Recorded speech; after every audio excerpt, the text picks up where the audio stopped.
গৌৰৱেৰে উজ্বলি উঠা অসমীয়া জাতি আৰু এই অসমীয়া জাতিৰ অন্যতম হৈছে বড়ো জাতি। অসমীয়া সমাজ জীৱনত গঠন কৰাৰ ক্ষেত্ৰত বড়ো জাতিৰ অৱদান যথেষ্ট আছে আৰু এই বড়ো জাতিৰ এটা অন্যতম নৃত্য হৈছে বাগুৰুম্বা নৃত্য আৰু এই বাগুৰুম্বা নৃত্য 10,000 নাচনীয়ে কপাহত গুৱাহাটী সৰুসজাই ষ্টেডিয়াম বিনন্দিয়া হৈ পৰিব 17 জানুৱাৰীত। কাৰণ 17 জানুৱাৰীত প্ৰধানমন্ত্ৰী আহিব। প্ৰধানমন্ত্ৰীৰ সন্মুখত এনেদৰে 10,000 নাচনীৰে সৰুসজাই ষ্টেডিয়াম মুখৰিত কৰি তুলিব। গতিকে মই দৰ্শকসকলক দেখুৱাইছো এয়া হৈছে মৰিগাঁৱৰ পৰিৱেশ আৰু মৰিগাঁও পৰিৱেশত এটা খুব সুন্দৰ পৰিৱেশ আৰু এই সুন্দৰ পৰিৱেশৰ মাজত তেখেতসকলে এনেদৰে আখৰা কৰি থকা পৰিলক্ষিত হৈছে। গতিকে মৰিগাঁও তৰুণৰাম খেলপথাৰৰ পৰা এনেদৰে আখৰাত ব্যস্ত হৈ থকা পৰিলক্ষিত হৈছে। গতিকে মই দৰ্শকসকলক জনাইছো এয়া মৰিগাঁও 200 গৰাকী নাচনী যাব সৰুসজাই ষ্টেডিয়ামলৈ আৰু তাত গৈ নৃত্য পৰিৱেশন কৰিব। এটা খুব সুন্দৰ বিনন্দীয়া পৰিৱেশ সৃষ্টি হ'ব কাৰণ 10,000 নাচনীৰে প্ৰধানমন্ত্ৰীৰ সন্মুখত নাচিব।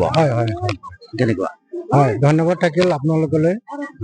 আমি আশা ৰাখিছো আমাৰ বড়োসকলৰ ভাষা সংস্কৃতি বিকাশ হ'ব আৰু মাননীয় প্ৰধানমন্ত্ৰীৰ উপস্থিতিত আমাৰ মুখ্যমন্ত্ৰী ডাঙৰীয়াৰ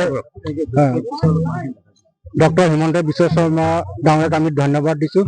তেখেতৰ যিটো আহু পুৰুষাৰ্থ, তেখেতৰ প্ৰচেষ্টাত বড়োসকলে এতিয়া বিশ্ব দৰবাৰত বাগুৰুম্বা সংস্কৃতি যিটো নাচন সেইটো প্ৰদৰ্শন কৰিবলৈ আগবাঢ়ি গৈছে আৰু মাননীয় আমাৰ ভাৰতৰ প্ৰধানমন্ত্ৰী নৰেন্দ্ৰ মোদী ডাঙৰীয়াৰ উপস্থিতিত আমাৰ বাগুৰুম্বা নৃত্য সেইদিনাখন 17 তাৰিখে 23খন জিলাৰ 17 তাৰিখে 10,000 নাচনীয়ে সেইদিনাখন বাগুৰুম্বা নৃত্য প্ৰদৰ্শন কৰিব।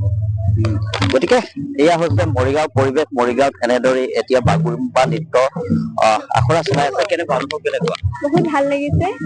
আমি ইমানখিনি কষ্ট কৰি আছো, এতিয়া আকৌ আমি দেখাবলৈ পাইছো ৱৰ্ল্ডৰ আগত আমি নিজৰ ট্ৰেডিশ্যনটো, আমি কালচাৰটো ৰিপ্ৰেজেণ্ট কৰিবলৈ পাইছো। তাকে বহুত ভাল লাগিছে।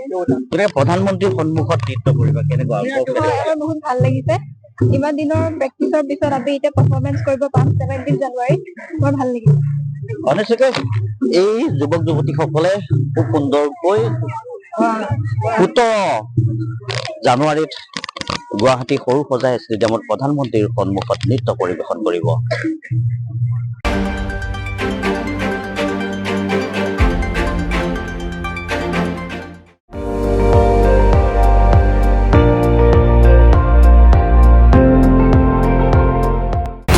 আপুনি চাই আছে ND24, সৰ্বশ্ৰেষ্ঠ নহয় সৰ্বোত্তমৰ দৌৰত।